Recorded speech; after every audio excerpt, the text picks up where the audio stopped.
la ridano già, devo ancora iniziare, una roba vergognosissima.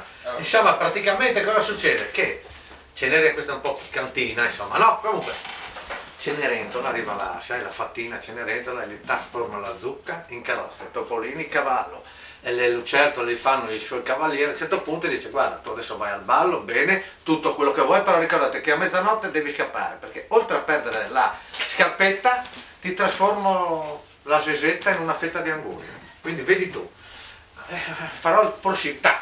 Va al ballo, il principe, insomma sapete la storia, il principe così colà, che balla. A un certo punto, verso le 11:30, finiscono di ballare, sono lì fra amici. A un certo punto arriva il commesso, il messo, diciamo così, del principe con una grande anguria. Il principe fa il figo, prende la spada,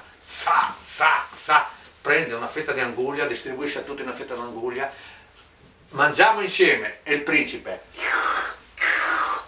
A proposito, Cenerentola ancora devi andare a casa? 2:30, 3:30.